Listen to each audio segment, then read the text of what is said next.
हल्ली मोठ्या माणसाला कधी कधी लय अभिमान येत असतो लक्ष्मण महाराज. एखाद्या कार्यक्रमामध्ये एखाद्या मोठ्या माणसाला जरी नाही बोलवलं पण त्याला वाटतं नाही नाही आपलं वजन आहे गावात. का माझ्याकडे पैसा आहे. अरे पण पैशाला कोणीच किंमत देत नाही राजा. बघ पैशाला किंमत असेल तर बघ रस्त्यावर टाकून आहे की नाही. रस्त्याने जाणारं कुत्रा असतं बघा, 1 कोटीची जरी गाडी असली तरी तो सोडित नाही, त्याचा अभिषेकच करतो. पैशाला किंमत नसते. माणसामध्ये माणुसकी आणि प्रेम हे अत्यंत महत्वाचं आहे. विठाला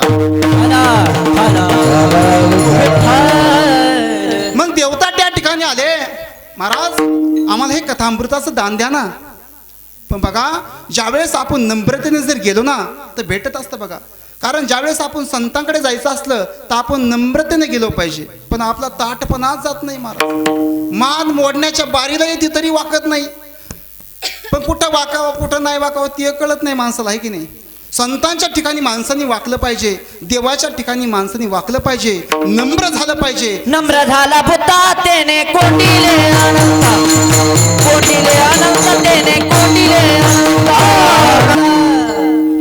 पण सगळं झालं दोघांचीच नावं घ्यायची राहिली. हे घाई घाई असंच होतं बघा, आहे की नाही. आमचे साऊंड सिस्टीमवाले सगळ्या गावाचे लाडके दाजी, सुंदर अशी साऊंड सिस्टीम आहे, त्याच्यासाठी जोरात टाळ्या वाजवा.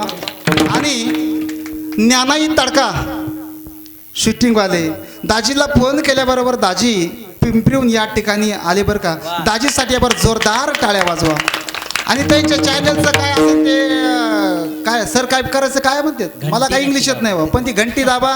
कारण हा झालेला कार्यक्रम परत तुम्हाला बघायला भेटेल. आणि आमचे लक्ष्मण महाराज मृदंगाव साथ करण्यासाठी आहेत, त्यांचे देखील धन्यवाद. विठ्ठला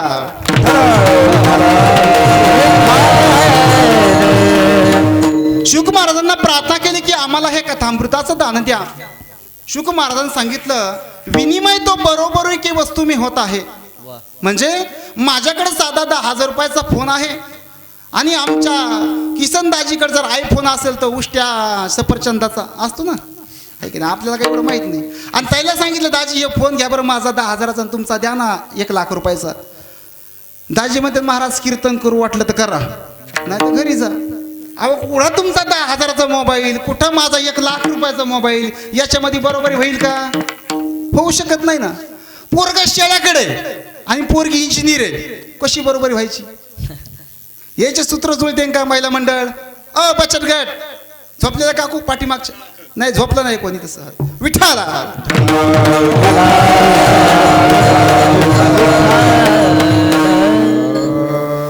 विनिमय हा बरोबर वस्तू मी होत आहे. आणि देवांचा उपहास करून शुक महाराजांनी त्यांना परत केलं.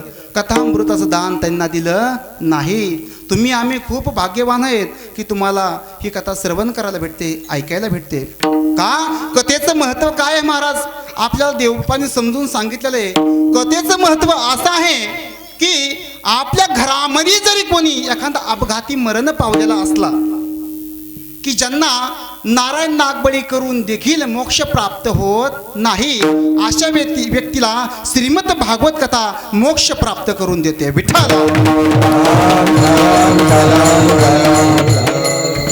तुम्ही आत्मदेव नावाचे ब्राह्मण आहेत, त्यांची कथा तुम्ही ऐकलेली आहे, त्याच्यामुळं सविस्तर सांगायची काय गरज नाही वाटत. नाही तर आपलं एक कथेमध्येच कीर्तन पूर्ण होऊन जायचं की नाही. मग धुंदुकारी एवढा अधोगतीला गेला होता आणि काही कालांतरानं तो मरण पावला. प्रेत येवनीमध्ये तो भटकत होता. ज्यावेळेस गोकर्ण महाराज तीर्थयात्रा करून वापस आले त्यावेळेस मात्र तो घरामधून वेगवेगळे रूप घेऊन प्रगट व्हायचा. त्या ठिकाणी कधी हत्तीचं रूप घ्यायचा तर कधी सिंहाचं रूप घ्यायचा. मग त्यावेळेस गोकर्ण महाराजाला समजलं आणि गोकर्ण महाराजांनी सूर्याची आराधना केली आणि माझ्या भावाच्या मुक्तीसाठी काहीतरी उपाय मला सांगा असं सांगितलं. त्यावेळेस आकाशवाणी झाली आणि सूर्यनारायणाने सांगितलं की श्रीमद भागवत कथा एकमेव मुक्तीचं साधन आहे या कलियुगामध्ये. महाराज कलियुगामध्ये एकमेव साधन असं श्रीमद भागवत कथा आहे. श्रीमद भागवत कथेमुळं प्रेत येवनीमध्ये त्या राक्षसाला देखील त्या दृष्टाला देखील मुक्ती प्राप्त झाली असं श्रीमद भागवत या ठिकाणी सांगत आहे. विठ्ठल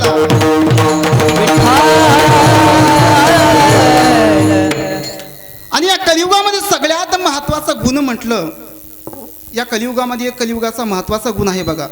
ज्यावेळेस राजा परीक्षिती या कलियुगावर धनुष्य बाण घेऊन उठले ना, सांगितलं मी तुझा आता वध करणार आहे. त्यावेळेस कलिश चरण आला आणि राजा परीक्षितीजींना क्षमा याचना केली. महाराज मला मारू नका, मी तुमच्या समोर हात जोडतोय. त्यावेळेस परीक्षिती महाराजांनी सांगितलं, अरे तुझ्यामध्ये तर सगळे वाईटच गुण भरलेले आहेत ना, तुझ्यामधला चांगला गुण कोणता आहे?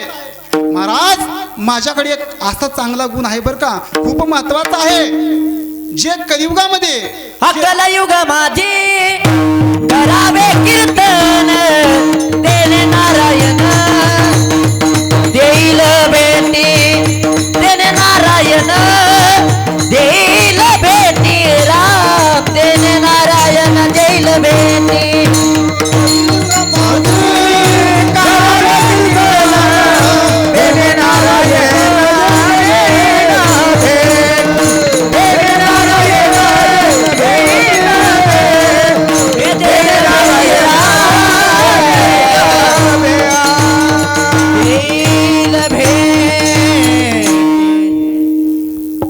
एक वेळेस भक्तीनं नारदजींना प्रश्न केला.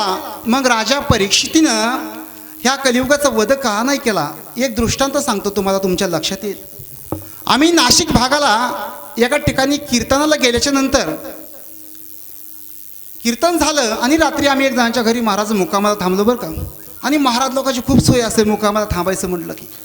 आणि त्या मालकाकडे होता 100 म्हशीचा गोटा होता. 100 मस्त 1-1 लाखाच्या म्हशी होत्या. 100 म्हशीचा गोटा होता. आम्ही रात्री त्या ठिकाणी मुक्काम केला आणि आमचा एक मित्र रात्रचा उठला, मला महाराज थोडं बाहेर जायचं होतं. ते म्हणजे जा ना म्हणे, ह्या साईडला जा थोडं. मग ज्या साईडला जायचंय नेमकं त्या साईडला सतीश महाराज मारकी मासाड बांधली होती. आता महाराजाचा पोशाख पाहून त्या म्हशीनं कधी काय पोशाख पाहिलेला नव्हता. त्या मसाडीला वाटलं काय विचित्र प्राणी हा. ते जवळ जवळ गेले आणि जसं म्हशीच्या जवळ गेले, जसं म्हशीनं शिंग धोत्रामध्ये गुंतलं आणि महाराज उचलून असा पटला. महाराज आव, आवाजच बंद झाला काही वेळासाठी, आवाजच बंद झाला महाराजाचा. तेवढ्यात तो मालक आला. अहो महाराज काय झालं काय झालं? अहो काय झालं म्हणे, तुमचं सांगायचं काम आहे की नाही? तुमची मसाड मारते तुम्हाला माहित असतं, आपण आपल्या माणसाच्या खोड्या माहित असतात की नाही प्रत्येकाला, आहे की नाही?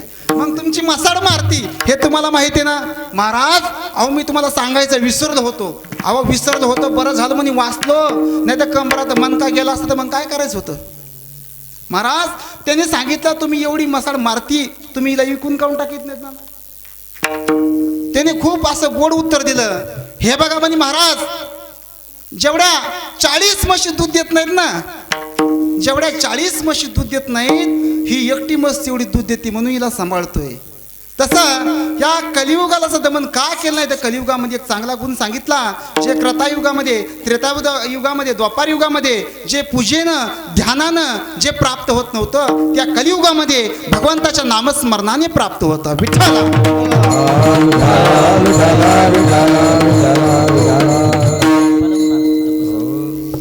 मग तुकोबरा या अभंगामध्ये मागणी मागतात. मग तुकोबरा खरंच मागणी मागता का हो? तुम्ही म्हणताल महाराज आम्ही तर असं ऐकलं की संत देवाकडे काहीच मागत नाहीत. अहो देवाकडे संत मागतच नाहीत, उलट देवच संतांच्या मागे फिरतं. काहीतरी मागा ना. तुकोबराने सांगितलं, हे बघ देवा मला काही देऊ नको. का देऊ नको? अरे माझ्या पिढ्यानपिढ्या तुझ्याकडे कोणी मागितलं का काही सांग ना मला. माझे पूर्वज विश्वांबर बाबापासून सांगतायत, विश्वांबर बाबा देखील पांडुरंगाचे भक्त होते. त्यांनी देखील भगवंताकडे कधीच मागितलं काहीच. वडिलाचे रीत हे जाणत चोरा, वडिलाचे रीत जाणत वडिलाचे जाणत वडिलाचे काही मागणे हे आम्हानुचित, काही मागणे हे आम्हानुचित वडिलाचे रीत जाणत सो, वडिलाचे रीत जाणत सो. काही मागणे काही मागणे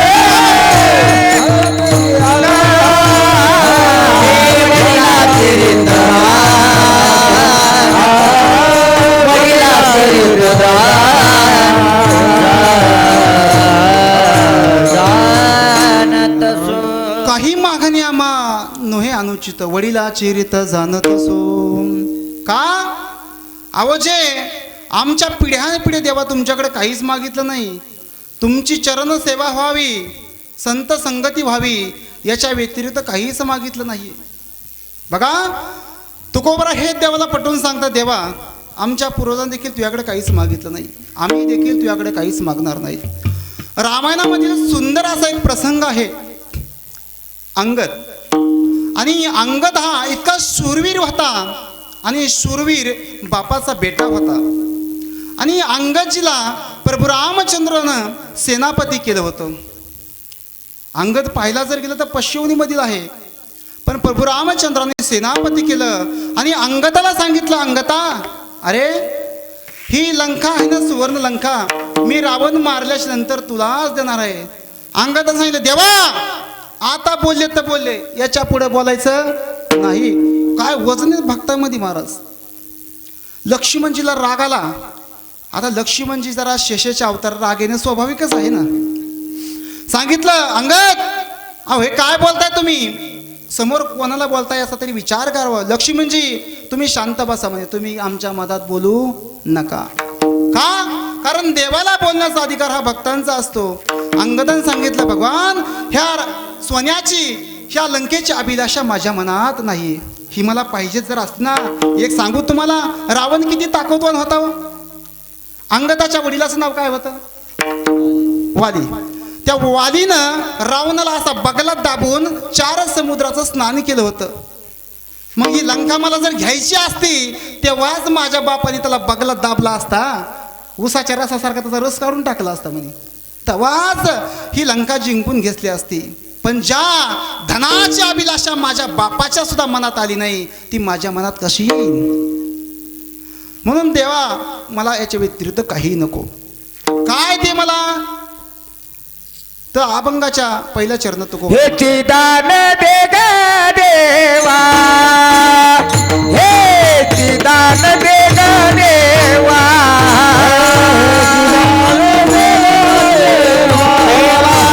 हेची दान दे ग देवा, हेची दान दे ग देवा, हेची दान दे ग देवा, हेची दान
हे चिदान दे गा देवा तुझा विसरण भाव.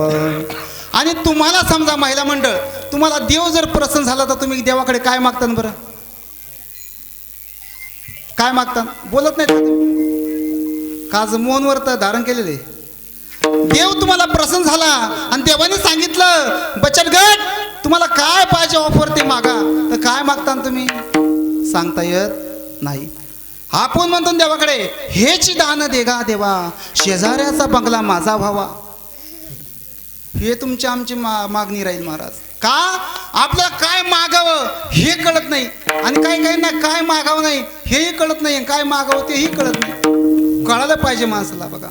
आणि काही काही विनोद बी लक्ष्मण महाराज असे येत नाही माणसाला, झाल्याशिवाय कळत नाही. ते एक जण रेल्वे गाडी निघून गेली आणि मग हात करू लागला, तेव्हा कळतात. आम्ही नाशिकहून येताना बघा, नाशिकहून येताना आता खूप गर्दी असते, कधी कधी उभा राहून बी यायचं आम्हाला. आणि बसल्याच्या नंतर एक जण शेंगा खात होता आणि शेंगा खाताना मला सुद्धा शेंगा खावाटू लागल्या, मला भूक लागली आता थोड्या शेंगा खाऊन घ्यावं, पण शेंगा खावं पण शेंगाचं सालपट टाकावं कुठं. तो माझ्या पाठीमागं बसलेला म्हणला, महाराज तुम्ही शेंगा तर घ्या म्हणे, तुम्हाला मी सांगतो कुठे टाकायचं. तर शेंगा घेतल्या आणि नंतर म्हणलं फोडलं. मी म्हणलं खाली आपल्याला घाण करायची नाही, मग टाकावं कुठं. ते मला समोरच्या खिशात. अरे मला खिशात टाकतो, जर काढायला त्याला रापाड दिशेने मारी नका ना खाली. ते मला महाराज चिंताच करू नका, काहीच माहीत होत नाही. मला कसं काय, मला 1 घंटा झालं तुमचा खिसा गच भरला, तुम्हाला माहीत झालं का नाहीच काढलं का अजून. विठाला मी म्हणलं ना काय काय विनोद असे झाले तरी कळत नाही. एक वेळेस मी आमच्या काकीला म्हणलं, काकी अहो शांताबाई कोमात गेले ना. आमच्या काकी म्हणल्या, जाऊ दे ना बाई, ते मोठे माणसं कुठं जाते. तरी नाहीच कळला. विठाला मग माणसाला काय मागावं हे देखील कळलं पाहिजे. एक ठिकाणी कीर्तन झालं आढाव महाराज, रात्रीचे 12चा टाइम आहे आणि जसं कीर्तन सुरू झालं तसं माझ्या समोर एक माणूस बसला होता. त्याची अशी चुळबुळ चालूच होती, ह्या अंगावर त्या अंगावर ह्या अंगावर त्या अंगावर. मला वाटलं का कुछ होत आहे का, डॅन्स करतंय का काय करतंय काय माहीत आहे की नाही. पण त्याला झाली होती तलब. पण कीर्तनामध्ये कोणाला मागता येईना आणि सांगता येईना. कीर्तन झालं. कीर्तन झाल्याच्या नंतर आम्हाला यायला होता घाटाचा रस्ता आणि त्याच्यातच बिबट्याची भीती होती. परत मोटरसायकलचा परवास त्र्यंबक साईडला. आम्ही घाटापर्यंत आलो. तो आमच्या पाठीमागा एवढा जोरात आला, समोर येऊन गाडीत लावली आली. त्याला म्हणलं नेमकं आम्हाला चिंता पडली, नेमकं झालं काय. म्हणलं काहीच नाही. म्हणला महाराज जसं कीर्तन सुरू झालं ना मला तशी तलप लागली. म्हणला तंबाखू माझ्याकडे होती पण चुना संपला होता. मग काय मागावं. म्हणलं महाराज आम्ही काय तंबाखू खात नाही. नाही म्हणला महाराज लोक खात असतात. म्हणला तुम्हाला माहित नाही. म्हणलं महाराज लोक खातात पण तुम्ही गव्हाबरोबर किडे पण रगडायला लागले ना. विठाला मग काय मागावं. संतांकडे गेल्याच्या नंतर आपण काय मागावं, देवाकडे गेल्याच्या नंतर काय मागावं हे आपल्याला समजलं पाहिजे ना. हे वाट्यावर बसले मारतो तुम्ही, खाली जरी येऊन बसले ना तर बरं होईल. या खाली या. मी तुम्हाला काहीच विचारित नाही, तुम्ही फक्त खाली या. काय असतं माहिती आहे, कीर्तनाचे काही नियम असतात. कीर्तनाच्या पाठीमागं बसूनी आणि कीर्तनकारापेक्षा उच्च आसनावर बसूनी माणसानं कीर्तनकाराच्या समोर जमिनीवर आपण बसलं पाहिजे. एवढे जरी आपण नियम सांभाळले तर खूप झाले, खूप आपलं कीर्तन सफल झालं. विठाला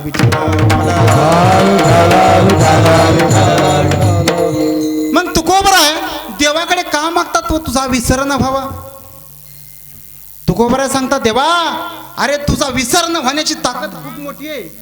सांगू का, ज्यावेळेस कौरवांनी पांडवाला मारण्यासाठी लाक्षागृहाचं निवेदन केलं.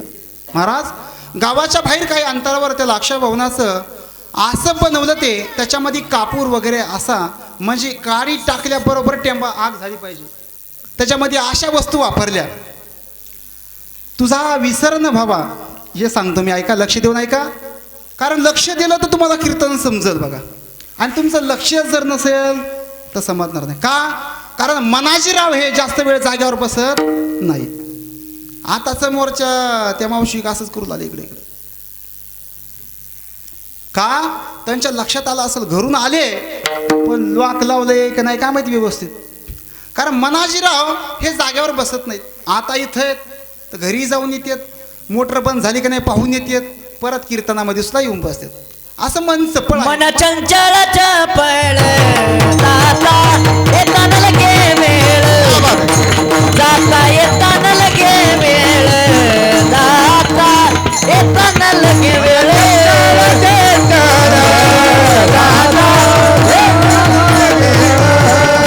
जाता येताना लगे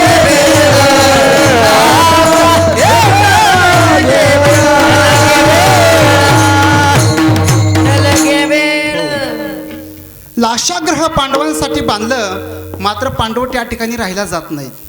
मग आता मध्यस्थी कोणाला घालावं. आणि विदुरजींना सांगितलं, तुम्ही सांगा म्हणे, तुमचं ते ऐकतील.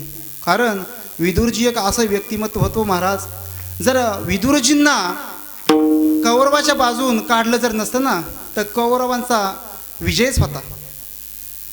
विदुरजी त्याच्या बाजूने जर असते तर कौरवांचा पराजय हा कधीच झाला नसता. पण भगवान इतका चतुर आहे ना, चतुरात शिरोमणी गुण लावण्याची खाणी. तो भगवान परमात्मा खूप चतुर आहे महाराज. तेव्हा भगवान परमात्मानं युक्तियुक्तीनं मात्र विदुरजींना देखील बाजूला काढलं आणि विदुरजींना सांगितल्याप्रमाणे पांडव त्या ठिकाणी राहायला आले. पण विदुरजींना माहीत होतं, अहो दृष्ट माणसं हे गोड जरी बोलत असले ना तर त्यांच्या बोलण्यावर माणसाने विश्वास ठेवू नये. का? ते दुर्जन माणसं गोड बोलतात पण कधी दंश मारतील सांगता येत नाही. तुम्ही साप किती जरी पाळले, लाड काय म्हणून काय म्हणून, पण तो कधी तुम्हाला दंश करल सांगता येत नाही. पांडव गेले पण सांगितलं, विदुरजींना एक भगवान परमात्म्याची मूर्त दिली आणि सांगितलं ही मूर्त घ्या आणि याचा विसर कधी पडू देऊ नका. आणि कुंती माता रात्रंदिवस त्या भगवान परमात्म्याच्या मूर्तीचं ध्यान करायचे, त्याचं स्मरण करायचे. 1 दिवस झाला, 2 दिवस झाले, तो दररोज आग लावणारा जायचा पण कुंती माता जाग्याच झोपतच नाही. दुर्योधनाने विचारलं, लावली का आग? गेलो होतो पण कुंती माता जाग्याच आहे, झोपतच नाहीत ना, आग लावणार कशी लावणार मी? 6वा दिवस झाला आणि 7वा दिवस. आता मात्र दुर्योधनाने सांगितलं आज आग लागलीच पाहिजे. आणि विदुर काकाने सांगितलं, हे बघा आज तुम्ही काय करा, भगवंताचा विसर पडूच देऊ नका. आणि कुंती मातेनं आता मात्र पुरणपोळीचा स्वयंपाक पांडवांना जेवू घालण्यासाठी केलेला आहे. का केला स्वयंपाक? अरे आज काळाची रात्र आहे, कधी काळ येईल सांगता येत नाही, पुन्हा माझ्या बाळाला कोणी खाऊ घालील नाही घालील. कुंती मातेनं पुरणपोळीचा स्वयंपाक केला. पण भगवान परमात्म्याला मात्र काळजी असते. कुंती माता म्हणते, प्रभू अरे मला जरी नाही याच्या बाहेर काढता आलं तर माझ्या बाळांना याच्या बाहेर काढ महाराज. का? अहो आपल्या लेकरावर प्रेम करणारी एक व्यक्ती अशी असते ती म्हणजे आई असते महाराज. का? अरे माझ्या जीवाचं वाटेल ते हो दे पण माझ्या बाळाला काही झालं नाही पाहिजे. आईसी कळवण्याची जाती करी लाभा विनय. भगवान माझ्या बाळांना तुम्ही वाचवा. तिकडे भगवंताला चिंता पडली. आज तर यांचा काळ जवळ आलेला आहे, पण ज्याचा भगवंत सहाय्य करत असो ना त्याचा काळ देखील काही करू शकत नाही. विदुरजीनं सांगितल्याप्रमाणे त्या भगवंताचं स्मरण चालू होतं.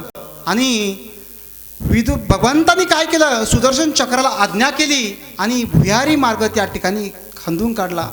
आणि भुयारी मार्गाच्या द्वार पांडवांना बाहेर काढलं. आणि इकडे लाक्षा भवनाला आग लागली महाराज.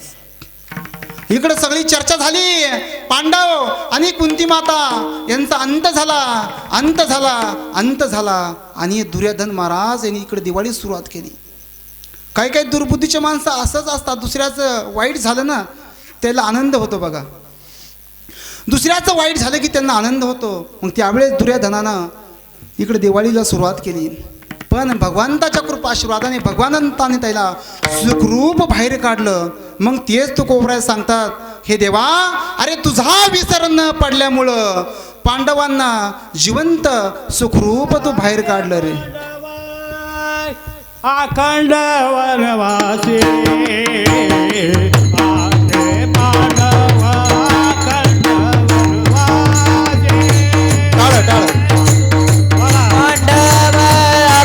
वनवासी पाहते पांडव अखंड वनवासी.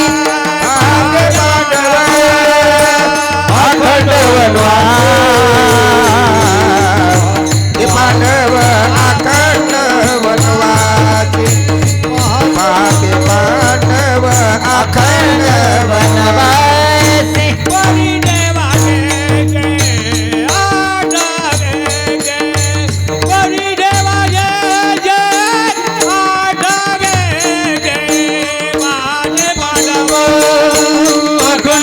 वनवासी.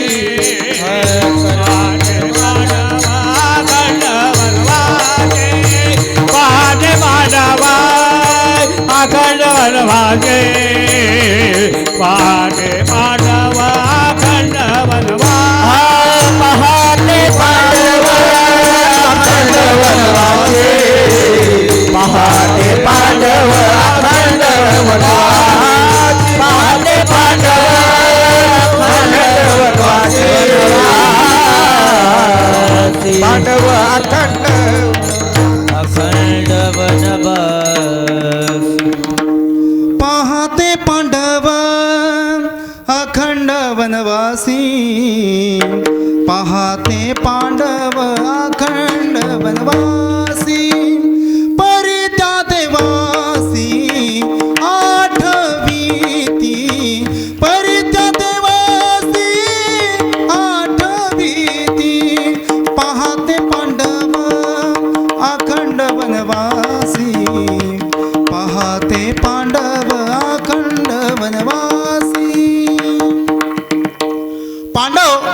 सहवासामध्ये असून देखील त्या भगवंताचा विसर न पडल्यामुळं सुखरूप बाहेर निघाले. मग त्या कोबराय म्हणतात की तुझा विसर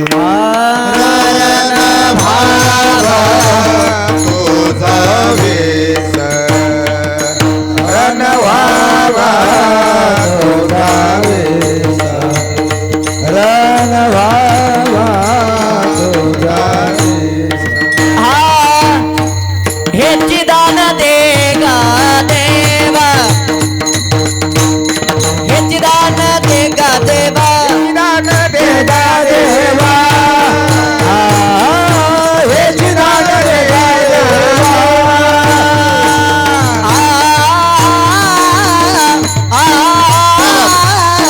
हेची दान दे गा देवा,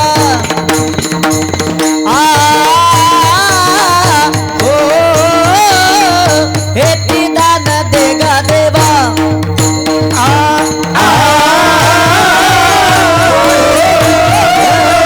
हेची दान दे देवा,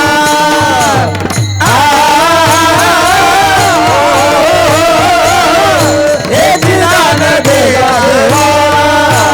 तुझा विसरण भावा,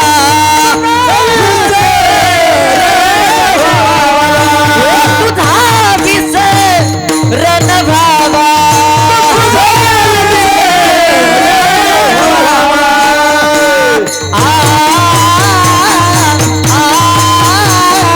गुण गाईन आवडी, गुण गाईन आवडी.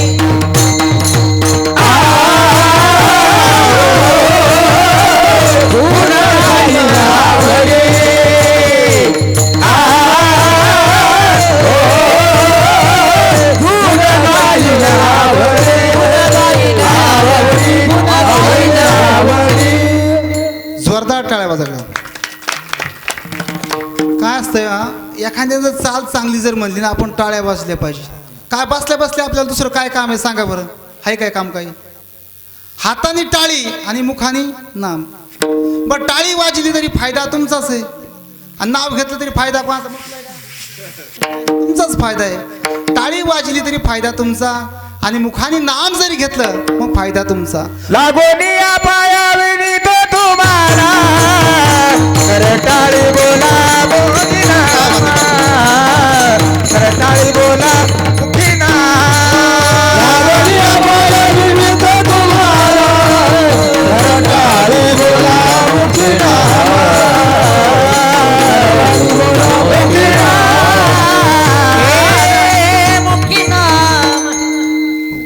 लागून या पाया विनवितो तुम्हाला, आहे की नाही? हाताने टाळी आणि मुखाने नाम, दुसरं काय आहे काम? तेवढं केलं पाहिजे. कारण गाणारे गातात, वाजवणार वाजतो, कीर्तनकार सांगणारा सांगतोय कस तरी, आहे की नाही? मग आपण टाळ्या वाजवल्या पाहिजे. तू कोबरा काय मागता देवा? तुझा विसरून होण्याची एवढी ताकद आहे तर दुसरं कशाला मागू? पण तू कोबरा अजून काही मागा ना हो. काहीच नाही देवा म्हणले, तुझं गुणगान मी आवडीनं गाईन, अभंगाचं दुसरं चरण.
देवा तुझं आवडीनं गुण गाईन. तुझा विसर न होण्यामध्ये, तुझे गुण गाण्यामध्ये खूप मोठी ताकद आहे. एक ताकद सांगतो तुम्हाला. ज्यावेळेस पांडव वनवासाला गेले ना, त्यावेळेस पांडवांना सूर्यनारायणाने एक थाली दिली होती महाराज, की दिवसामध्ये हजारो जरी ब्राह्मण जेवून गेले तरी त्या अन्न कमी पडत नव्हतं. पण ज्यावेळेस द्रौपदी माता जेवण करून ज्यावेळेस थाली पालती घालते ना, त्याच्यानंतर मात्र अन्न बंद होतं. आणि पांडव वनवासामध्ये गेल्याच्या नंतर देखील पांडवाचा दान धर्म कमी झाला नाही. काय? पांडवाचा दान धर्म कमी झाला नाही. ही दान करण्याची वृत्ती माणसामध्ये असलं पाहिजे. परिस्थिती कोणती असो, पण माणसाची दान करण्याची वृत्ती माणसामध्ये ही महत्वाची आहे. पांडव वनवासामध्ये गेले तरी दान धर्म त्यांचा नित्यनेमाप्रमाणे चालू होता. कोणत्याही गोष्टीची कमी नाही. का? सूर्यनारायणांची थाली दिली होती, त्या थालीमध्ये तुम्ही जे मागितलं ते अन्न त्या ठिकाणी प्राप्त व्हायचे. सरतच नव्हतं. किती सरत नव्हतं. साधू संत ऋषी मुनी गेल्याच्या नंतर जेवून यायचे आणि मात्र दुर्योधनाला सांगायचे, पांडव अरे वनवासामध्ये गेले तरी पांडवांचं अन्नदान चालू आहे, पांडवांचं दान धर्म चालू आहे महाराज. आणि दुर्जन माणसाला दुसऱ्याची स्तुती केलेली आवडत नाही. दुर्जन माणसाला दुसऱ्याची स्तुती केलेली आवडत नाही.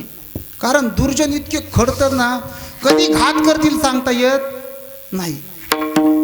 एक वेळेस दुर्योधनाने भगवंताला प्रश्न केला, भगवंता तुमची पांडवावरती खूप प्रीती आहे म्हणे, तुम्ही पांडवाला जवळ करता आणि आम्हाला लांब का करता? भगवंताने सांगितलं तसं काहीच नाही. अरे पांडव हे रात्रंदिवस भजन करता, एक क्षण सुद्धा भगवंताला विसरत नाहीत, त्याच्यामुळे भगवान परमात्मा त्यांना जवळ करत असतो. अरे पांडवांच्या नजरेत आणि दुर्योधनाच्या नजरेमध्ये जमीन आसमानचा फरक आहे. कसा? 1 मिनिटात सांगतो, पुढे चलतो. भगवंताने सांगितलं, दुर्योधना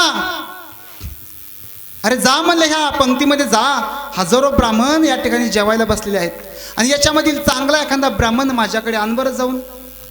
दुर्योधन हा दुर्बुद्धीचा माणूस साऱ्या पंक्तीत फिरला, पण याला कोणीही चांगलं दिसलं का? कारण जशी दृष्टी असली तशी माणसाला सृष्टी दिसत असते. आपल्यामध्ये जर चांगले गुण असले तर आपल्या समोरच्या मध्ये चांगले गुण दिसतात, पण आपण जर वाईट गुणाचा भंडार भरलेला असतो ना, तर आपल्याला सगळ्या जगामध्ये दोष दिसायला लागतात. दुर्योधन फिरत गेला, वापस आला. भगवान या ठिकाणी एकही चांगला व्यक्ती नाही, एकही चांगला ब्राह्मण नाही. दुर्योधन भगवंताच्या परीक्षेमध्ये नापास झाला आणि धर्मराजाला सांगितलं, जा म्हणे ह्या वाईट व्यक्तीमधून एखादा चांगला आणा. धर्मराजा सगळ्या पंक्तीला फिरले. धर्मराजा म्हणतात, भगवान या ठिकाणी सगळे चांगलेच आहेत ना, वाईट कोणी मला दिसतच नाही. अरे मग दुष्ट माणसामध्ये आणि सात्विक माणसामध्ये हा एवढा जमीन आसमानचा फरक असतो. विठ्ठल. म्हणून भगवंत पांडवासोबत सतत त्या ठिकाणी राहायचे. आणि ही स्तुती दुर्योधनाला ऐकू आली. संत महात्म्याने सांगितलं, तुमचे बंधू म्हणे वनवासाला गेले तरी दान धर्म चालू आहे. दुर्योधना जरा खटकलंच.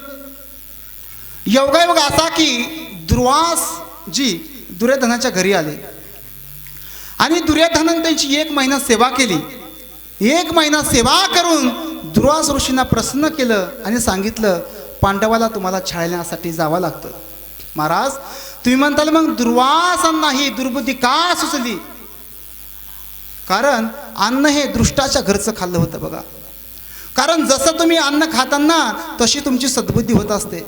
म्हणून संत महात्मे सांगतात ना की सज्जना घरचे अन्न बळेची खावे मागून आणि दुर्जनाचा गोड घास घेऊ नये. माणसाने सज्जनाच्या घरचं अन्न, संतांच्या घरचं अन्न बळच मागून खावं. जरी नसला देत महाराज द्या ना, एक घास तरी द्या. का? सात्विक अन्न आहे महाराज. सात्विक अन्नाचा तुमच्या पोटामध्ये एक कण जरी गेला तर तुमच्यामध्ये सात्विक बुद्धी निर्माण होते. आणि दुर्वासजींना हे दूषित अन्न खाल्ल्यामुळं दुर्बुद्धी निर्माण झाली आणि पांडवाला छळण्यासाठी जायला तयार झाले. पण भगवंत पाठीराखा पांडवांचे होते. कारण दुर्वासजी हे विसरले होते. पहिला झालेला एक वर्तन अंबरीश राजांचा. दुर्वासजी गेले आणि कधी गेले? दिवस माळवल्याच्या नंतर गेले.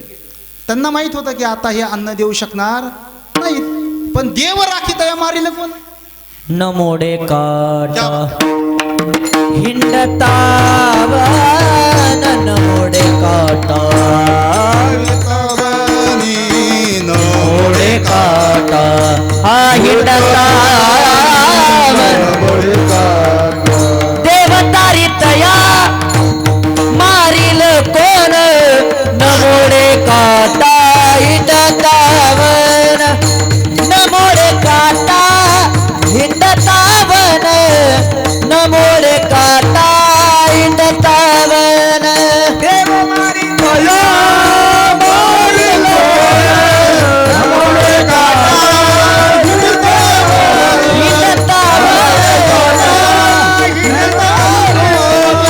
नमोडे काटा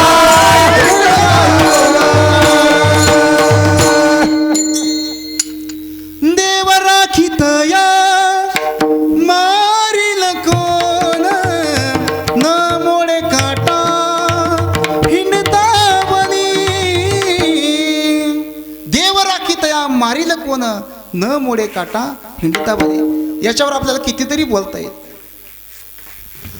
आणि दुर्वासजी पांडवांना छळण्यासाठी गेल्याच्या नंतर सांगितलं की आम्हाला अन्न पाहिजे म्हणे. आम्ही खूप लांबून आलोय, आम्हाला भूक लागली. पण आता पांडव नाही तर म्हणणार नाहीत. इकडे द्रौपदी मातेला चिंता पडली. महाराज काय करावं आता? दुर्वाजीनं सांगितलं आम्ही स्नानाहून वापस येईपर्यंत आम्हाला अन्न तयार पाहिजे, आणि जर आम्हाला अन्न भेटलं नाही तर मी तुम्हाला श्राप दिल्याशिवाय राहणार नाही. कारण दुर्वासजी हे थोडे रागीड स्वभावाचे होते. दुर्वासजी स्नानासाठी गेले. द्रौपदी माता अंगणामध्ये उभी आहे आणि इकडं भगवान परमात्म्याचा धावा करते. आणि भगवान परमात्मा सख्या बहिणीपेक्षा देखील द्रौपदी मातेला जीव लावायचे. धावा करते, भगवंता अरे माझ्यावर संकट पडलंय, तू कसा शांत बसला रे? हात द्वारकेश्वराया कोठे गुंतला द्वारके चाराया कोठे गुंतला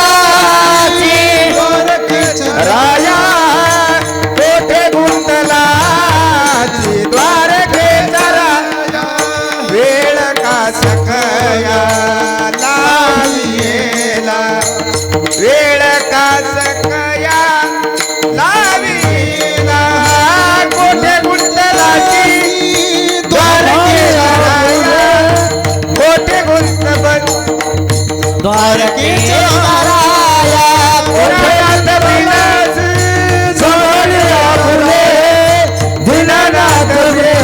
संभाळ्या बोले कोठे गुंतलासी द्वारकेच्या राया, कोठे गुंतलासी द्वारकेच्या राया. वेळ का सखया लावी येला, वेळ का सखया लावियेला, वेळ का सखया लावियेला, वेळ का सखया लावियेला. दीनानाथा प्रीत संभाळिया फुले, दीनानाथा प्रीत संभाळिया फुले. हे भगवंता अरे का उशीर लावतो? कुठे कामात गुतला का रे भगवंता तू? आणि तिकडं रुक्मिणी आई साहेबांनी जेवणासाठी ताट वाढलं होतं. आवाज कानावर पडताच भगवान परमात्मा एवढे वेगाने धावत आले ना, द्रौपदी समोर लगेच उभे राहिले. द्रौपदी आवाज दिला, होय दादा, अरे माझ्यावरच संकट आहे, पण भगवंतानं सांगितलं हे बघ मला भूक लागली म्हणले, आधी मला काहीतरी खायला दे. द्रौपदी माता म्हणते, भगवंता अरे याच्यासाठी तुला इथं बोलवलंय आहे की नाही? संपलंय म्हणून तुला बोलवलंय, तूच भगवंता मागतोय. पण भगवान परमात्मा असं आहे महाराज, घेसी तवा देसी, तो काहीतरी घेतल्याशिवाय तुम्हाला देत नाही. हे बघ म्हणी काहीतरी असेल बघ म्हणी, त्या थाळीमध्ये बघ एखादं पान कुठं असलं थोडं फार तेवढं पण माझ्यासाठी पुरे. द्रौपदी मातेनं थाली आणली आणि त्या थालीमध्ये एक भाजीचं पान चिटकलं होतं. तेवढं त्या भगवान परमात्म्याच्या हातावरती दिलं आणि भगवान परमात्म्यानं ढेकर दिला महाराज. भगवान परमात्मा तृप्त झाले आणि आता सांगितलं, आता तू चिंता करू नको, आता तुझा सगळा भार हा माझ्यावरती आहे. आणि भगवान परमात्म्यानं पर्वता एवढे त्या ठिकाणी अन्नाचे डिगस निर्माण केले. दुर्वासजी ज्यावेळेस वापस आले ना, सगळे जेवून जेवून जेवून तरी अन्न उरलंच होतं महाराज. जेवायला काय सांगा तुम्हाला महाराज, काय काय जेवायला होतं त्या ठिकाणी. मस्त क्रीमचे गुलाबजाम होते, बासुंदी होती, चिवडा होता, शेव होती, जिलेबी होती, कढी होती. एवढे जेवण दाबून हल्ले तरी ते खातच होते. एकाने जिलेबीची काडी धरली तोंडात. अरे म्हणजे जागा बसा थोडी कडी, मला जिलेबीच्या पुंगळी टाक मला कडी, आहे की नाही. सगळे जेवण तृप्त झाले. मात्र आता दुर्वासजींना पश्चाताप झाला आणि क्षमा याचना केली. अरे दृष्टाचं अन्न खाल्ल्यामुळे मला ही दुर्बुद्धी सुचली, क्षमा असावी. मी विसरलो होतो की पहिल्याच एकदा मला म्हणे चांगलं मला माहिती आहे भगवंताचं सुदर्शन चक्र. अंबरीश राजांना ज्यावेळेस मी छळण्यासाठी गेलो ना, त्यावेळेस सुदर्शन चक्राने माझा पाठलाग करू करू मला मोकळं केलं होतं. ते विसरलो का? कारण ज्यांचा पाठीराखा भगवंत आहे ना, त्याला जगामध्ये कोणीच त्रास देऊ शकत नाही. विठ्ठल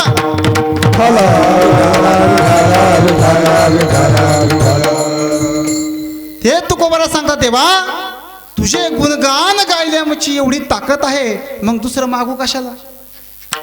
तुकोबरा अहो काहीतरी मागा ना तुम्ही, एवढ्याने भागत नाही, तुमची परिस्थिती नाजूक आहे. काहीतरी मागा, काहीतरी मागा. काय? मग देव सांगत अभंगाच्या 3ऱ्या चरणात, नलगे मुक्ती धन संपदा, नलगे मुक्ती धन संपदा, नलगे मुक्ती धन संपदा, नलगे मुक्ती धन संपदा, नलगे मुक्ती धन संपदा, नलगे मुक्ती धन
हेची माझी सर्व सोडे.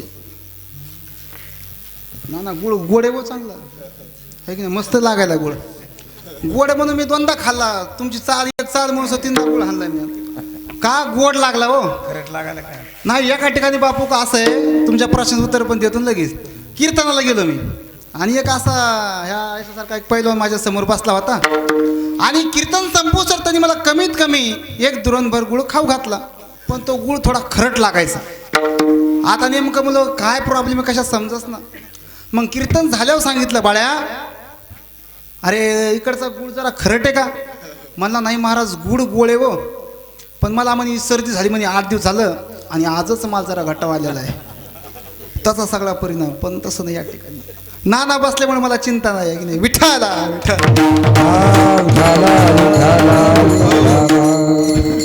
तुकोबारा काय म्हणतात, नलगे मुक्ती धन संपदा.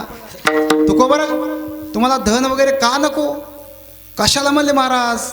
अहो धन जर जास्त बी असतं ना माणसाला सुखाने झोप लागत नाही मारुती भाऊ. काय म्हणायचं, धन माणसाकडे जास्त झालं तर सुखाने झोप लागत नाही. रात्रीत माणूस 4-5 वेळेस उठत असते, 5 वेळेस उठतं त्या तिजोरीकडे आहे का, आहे का. म्हातारीच्या पिशवीमध्ये जर जास्त पैसे जर असले तर म्हातारी समजा रात्यातून 3-4 वेळेस ती पिशवी बघत असते. म्हातारी हात घालून पैसे आहेत काय केले, पैसे आहेत काय केले, का बाबाने हाणले काय माहित. झोप लागत नाही. काय बघा, 1 फूट पाठवर झोपलेला माणूस शांत झोपायचा, निवांत झोपायचा. आणि त्याला एक जण विचारलं, अहो तुम्हाला असं वाटत नाही का तुमच्याकडे पैसे असावं. ते म्हणे महाराज पैसे नाही तेच बरे म्हणे, सुखातून झोपतोय मी. का म्हणे, ते समोरचा बंगला बघतायत ना तुम्ही, तो माणूस दररोज 3 वाजता उठून चक्रा मारतो. का मारतो, पैसा भरपूर आहे पण झोप नाही. पैशाने झोप विकत घेता येत नाही, पैशाने सुख विकत घेता येत नाही, म्हणून पैशाने सर्व काही भेटत नाही महाराज. मग तो कोबरा म्हणतो, देवा मला हे पण नको, धन संपदा मला काहीच नको. अहो हिंदवी स्वराज्याचे संस्थापक राजे शिव छत्रपती एक वेळेस तुकोबरायांना भेटण्यासाठी आले आणि तुकोबरायांना त्यांनी नजराणा आणला होता. आता छत्रपती शिवरायांचा नजराणा मानला होता का कमी असणार का. छत्रपती शिवरायांचा नजरा हिरे माणिक मोत्यांनी भरलेलं ते ताट तुकोबरायांकडे आणलं, तुकोबरायांकडे दिलं. त्यावेळेस तुकोबरायाने काय शब्द वापरला असेल महाराज. हे तुमचे रविता धन, हा तुमचे रविता धन,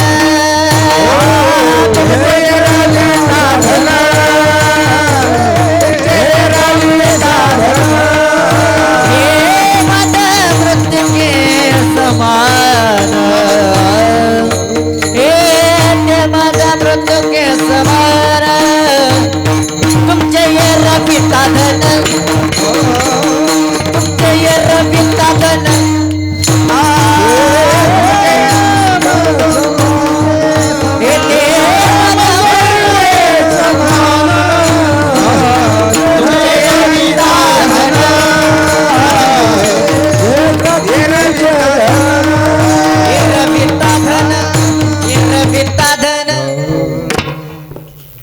त्यावेळेस छत्रपतींनी आणलेला नजराणा तुकोबरायांनी परत केला महाराज.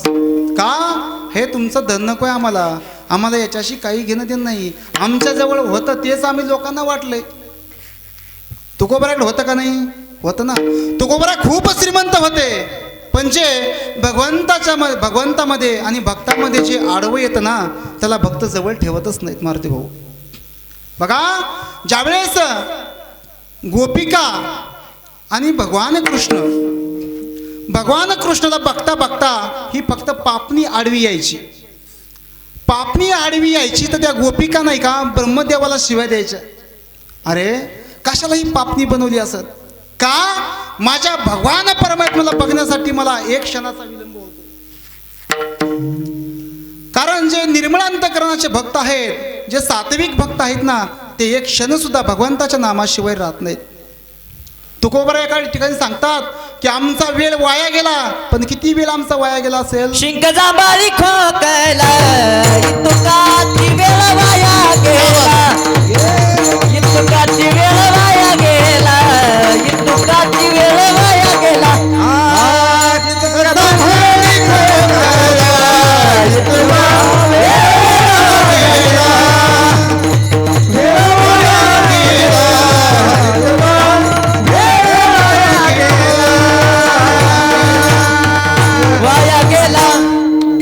शिंक जांभळी खोकला आणि तितकाची वेळ वाया गेला.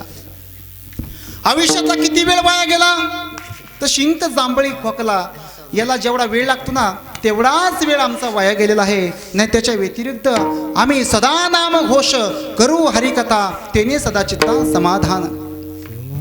तुकोबारा एक दिवस बाहेर दिशेला गेले आणि बाहेर दिशेला गेल्याच्या नंतर एक साधू महात्मा त्या ठिकाणी चालले होते आणि त्यांनी बघितलं की अशा अमंगळ अस्वच्छ जागेवरती भगवंताचं नामस्मरण कोण करतंय.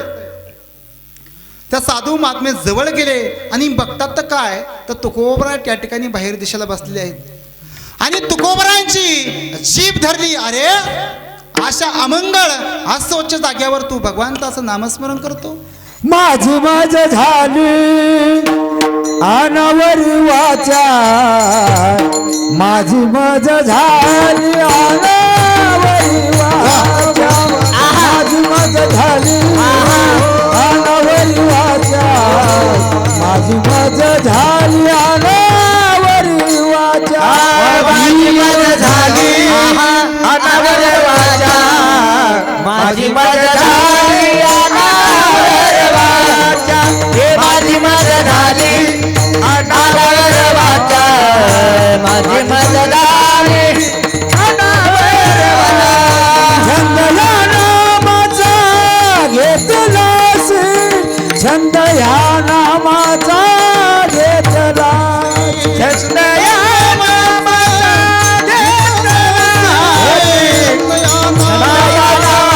घेतला, छंद या नामाचा घेतलास, घेत या नामाचा घेतला, घेतला छंद या नामाचा घेतला, माझी मजा झाल्यावर वाचा, माझी मजा झाली अनावर वाचा, माझी मजा झाली अनावर वाचा, माझी मजा झाली अनावर, माझी मजा झाली अनावर वाचा, माझी मजा झाली अनावर वाचा, अनावर वाचा, माझी मजा झाली अनावर वाचा. माझी मज झाली अनावर वाचा, छंद या नामाचा घेतला असेल. रात्रंदिवस भगवंताचं नामस्मरण. तुकोबर म्हणतात, देवा आम्हाला मुक्ती नाही लागत, आम्हाला धन नाही लागत, नलगे मुक्ती धनसंपदा संत संग दे सदा. तुकोबर आहे, संतांची संगतीत का मागता तो? आणि संगती ही माणसाने चांगल्याचीच केली पाहिजे. कारण जशी संगती असते ना तसं वळण गुण लागत असतो. माणसं जुने माणसं म्हणत असत बघा, ढवळ्या शेजारी काय पवळा बांधला, वान नाही पण गुण लागला. मी माझ्या पदरचं म्हणतो असं काय आहे का? त्याला पुरावा देखील आहे महाराज.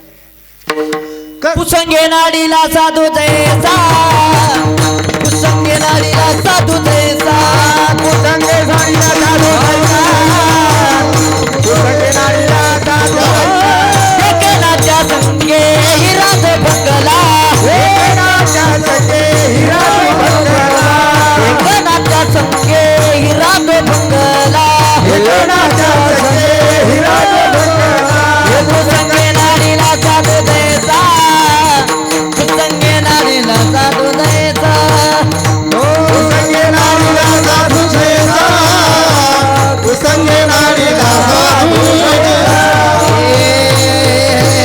साधू जैसा.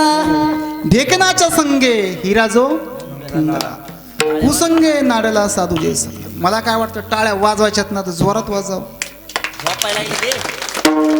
त्याला काय पैसे द्यायचे नाही का पावती फाडायची, काय करायचं त्याला, आहे की नाही? जशी संगती असली तसा माणसाला गुण लागत असतो.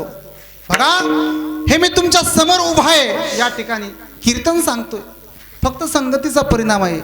नाही तर तुमच्यासारख्या विद्वानांसमोर बसून माझ्यासारख्या पामरानं कीर्तन करावं एवढी माझ्याकडे ताकद नाही आहे. पण ही गुरुवर्यांची कृपा आहे, तुम्हा सगळ्या संत संगतीचा परिणाम आहे. नाही तर माझ्याकडे एवढी क्षमता नाही की तुमच्यासमोर कीर्तन सांगावं. श्री गुरु बाबांनी जी कृपा केली, जे माऊलींनी कृपा केली, निवृत्ती दादांनी जी कृपा केली ना, त्या कृपेच्या जोरावर मी तुमच्यासमोर सांगण्याचा प्रयत्न करतोय.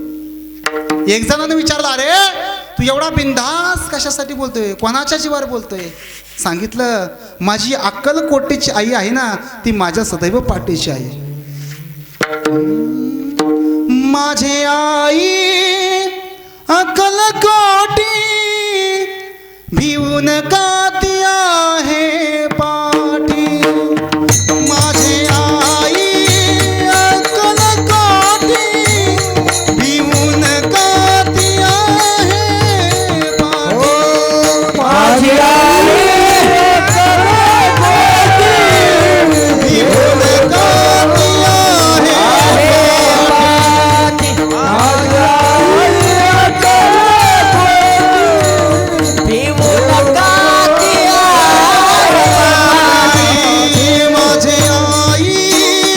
अक्कल कोटी भिवून काती आहे पाठी. माझे आई अक्कल कोटी भिवून काती आहे पाठी.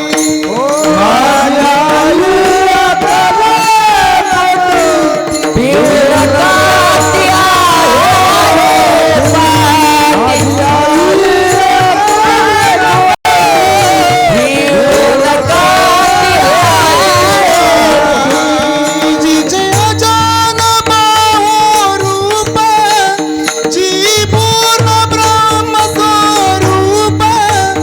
जिचे अजान बाहो रूप ती पूर्ण ब्रह्म स्वरूप. तिच्या चरणी लागे सुख. माझे आई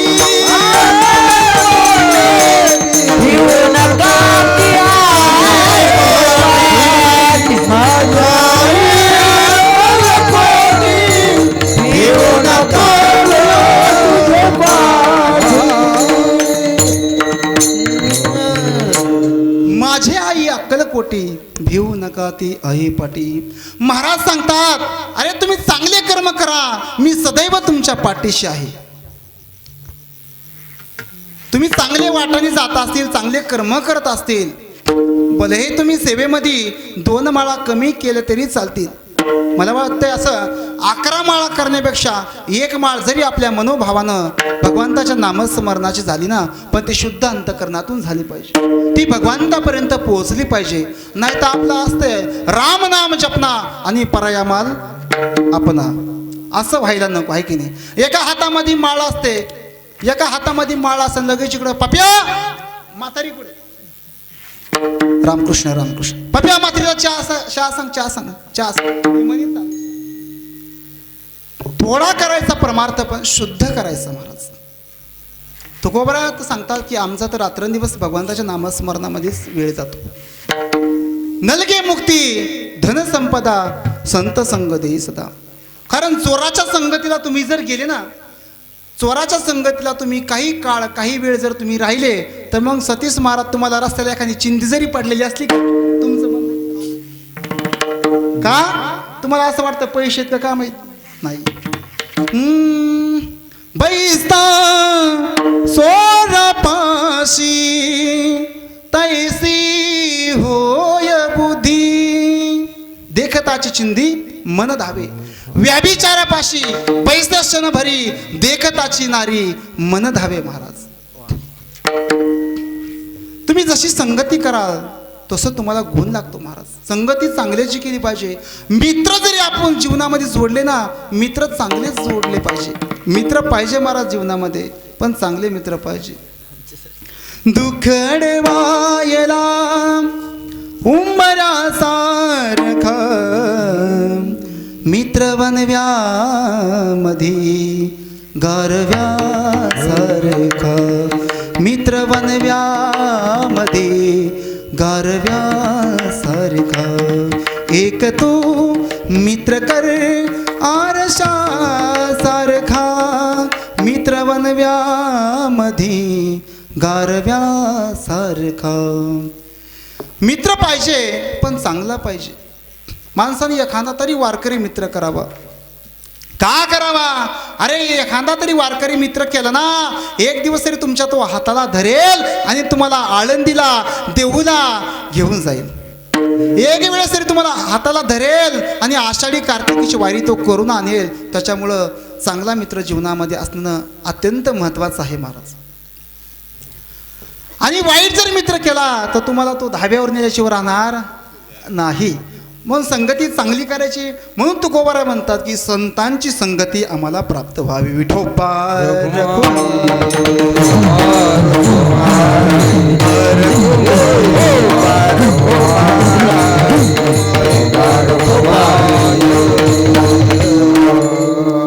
राहिलेल्या एक कडव्याचा अर्थ तुमच्या समोर मांडतो आणि या ठिकाणी सेवेला आहे की नाही? तुमचा जास्त वेळ काय घेणार नाही.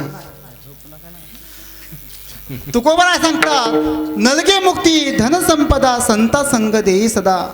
तेव्हा आम्हाला याच्या व्यतिरिक्त काही नको. भले हे गर्भवासाचं दुःख महाराज फार कठीण आहे. काय गर्भवासाचं दुःख आहे महाराज? काय सांगू गर्भेची यातना मज भोगिला नारायणा मांस मला पुत्र जाना सुदक्षण क्षण द्यात सांगू गर्भेची यातना मज भोगिला नारायणा मांस मला पुत्र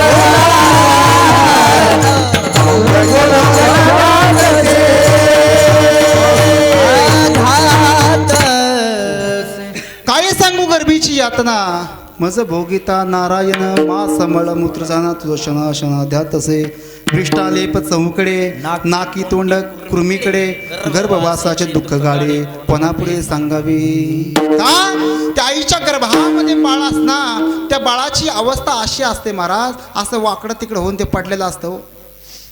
आणि त्या गर्भ अवस्थेमध्ये महाराज गर्भे दिला दंड वरती पाय खाली तोंड वरती पाय खाली तोंड वरती पाय खाली तोंड वरती पाय खाली तोंड वरती पाय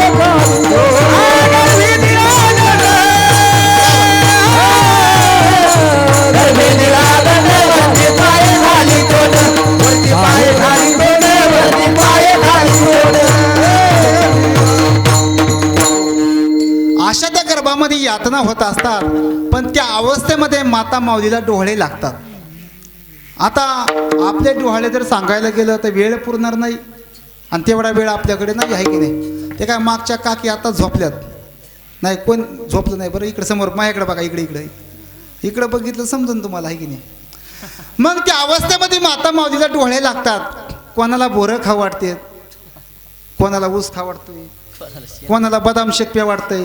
नवरा परत तुला गेला की घरून फोन करून सांगतात हा 2 गिलास घेऊन या ना. हे असे आपल्याला डोळे लागतात. पण डोळे कसे लागले पाहिजे ऐका. कौशल्य मातेसारखे डोळे लागले पाहिजे. देवकी मातेसारखे डोळे लागले पाहिजे. माझ्या जिजा मातेसारखे डोळे लागले पाहिजे. काय डोळे लागले? ज्यावेळेस शहाजीराजांना माहीत झालं जिजा मातेला डोळे लागलेत. एका नवऱ्याचं कर्तव्य म्हणून शहाजी राजा विचारतात राणी साहेब काय इच्छा आपली इच्छा काय आहे? कारण एका स्त्रीचे डोहाळे पुरवणं हे नवऱ्याचं कर्तव्य आहे. शहाजीराजे विचारतायत काय पाहिजे आपल्याला सांगा ना. काही पाहिजे का? आपल्याला काही खावंसं वाटतं का? आपल्याला काही नवीन घ्यावंसं वाटतं का? त्यावेळेस जिजामाताने सांगितलं मला याच्यातील काही नको. काय पाहिजे? मला एकच वाटतं. त्यावेळेस जिजामाताने दात खाल्लं, मुठी आवळल्या आणि सांगितलं माझ्या हातामध्ये पट्टे द्या, माझ्या हातामध्ये तलवार द्या. आम्ही जन्माला येत आहोत आणि दृष्टांचा संहार करणार आहोत. हे असे डोळे लागले पाहिजे. मग या अशा डोळे लागण्यासाठी माता देखील सक्षम पाहिजे महाराज. अरे तुम्ही जिजामाता आहात, तुम्ही झाशीची राणी आहात, तुम्ही सावित्राबाई फुले आहात, तुम्ही रमाबाई आहात. तुमच्यामध्ये शक्ती कमी नाही. तुम्ही महाकाली आहात, तुम्ही महादुर्गा आहात. तुमच्यातली खूप शक्ती मोठी आहे. तुम्ही फक्त ती जागृत करायला हवी. तुम्ही जागृत करायला हवी. आणि करायचं काय आहे ते तुम्ही लक्षात घ्यायला पाहिजे. मग जिजामातेने आपल्या बाळाला जे संस्कार दिले ना ते संस्कार आम्ही मला असं वाटतं या आता देण्याची गरज आहे. आपल्या मुलींना शिवकालीन संस्कार, शिवबांचे आचार विचार सांगणं हे अत्यंत महत्त्वाचं आहे. सध्या ती काळाची गरज आहे महाराज. आणि त्या जिजामातेच्या पोटी असा एकच राजा होऊन गेला महाराज. अख्ख्या जगामध्ये त्या राजाचं नाव आहे. एकच राजा इथे जन्मला शिवनेरी किल्ल्यावर,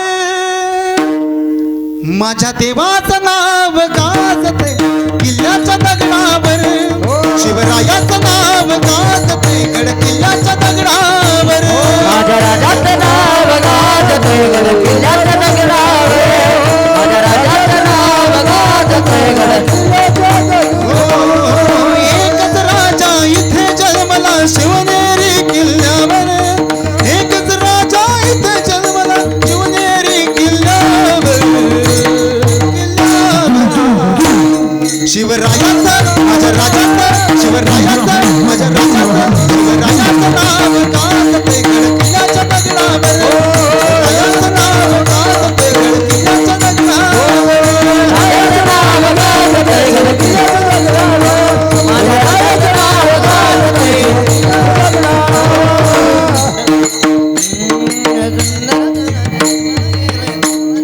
म्हणून प्रत्येकाने आपल्या मुलांना मुलींना चांगले संस्कार द्या. संस्कार ही अत्यंत काळाची गरज आहे महाराज. झालं आपलं 5 मिनिटामध्ये कीर्तन लगेच उरकणार आहे. झोपू नका कोणी. झोपल्या का कोणी? झोपू नका. या ठिकाणी भगवंताच्या कृपा आशीर्वादाने मला जी सांगण्याची सद्बुद्धी सुचली, माझे गुरुवर्य कृष्ण कृपांकित साधक हृदय नरेशजी बाबा ठाकरे महाराज, त्यांच्या कृपाशीर्वादाने जी सांगण्याची सद्बुद्धी सुचली मला, ती मी आपल्या समोर सांगण्याचा प्रयत्न केलेला आहे. पुन्हा एकदा आपल्या सर्वांच्या चरणावरती माता ठेवतो. माझ्या मातोश्री देखील या ठिकाणी आहेत, त्यांच्या चरणावरती माता ठेवतो महाराज. बोलण्याच्या वेगामध्ये काही वेडावाकडा शब्द जर गेला असला, ते आपलाच एक अज्ञान बालक म्हणून क्षमा करून घ्यावी. ज्या माता माऊलीला एक असेल त्यांनी मला दुसरा समजा, ज्याला 3 असतील त्यांनी 4था समजा, आणि ज्याला कोणीच नाही त्यांनी मला वट्टीत घ्या, म्हणजे माझं पण होऊन जाईल.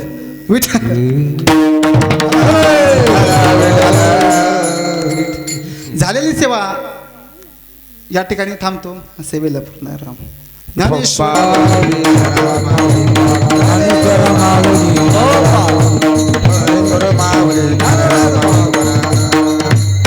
सगळ्यांनी एकदा वर हात करा. सगळ्यांनी. सर कीर्तन झालं, तुम्हाला काही बोललो का? नाही बोललो.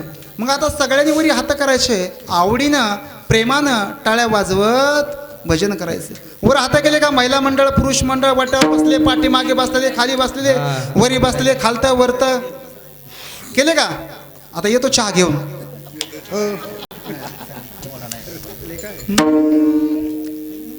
निवृत्ती राया, निवृत्ती राया, सोपान मुक्ताबाई ज्ञान सखया,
सर्वांचे आभार व्यक्त करू.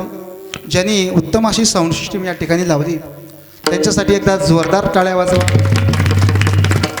आणि ज्यांनी या कार्यक्रमाचं शूट केलेलं आहे आमचे चव्हाण दाजी, त्यांच्यासाठी बी देखील एकदा जोरदार टाळ्या. वा आणि या सगळ्या कलाकार मंडळींसाठी एकदा जोरदार टाळ्या. आणि एकदा सगळ्यांनी आपला उजवा हात वर करा. केला का? काय राहिलं ना? या असं माग घ्या, मारा पाठीत. शब्बास म्हणा. 2 तास तुम्ही कीर्तनाला बसले, तुमची तुम्हाला शब्बास देऊन टाकायची. झालेली सेवा या ठिकाणी थांबतो. सेवेला पूर्ण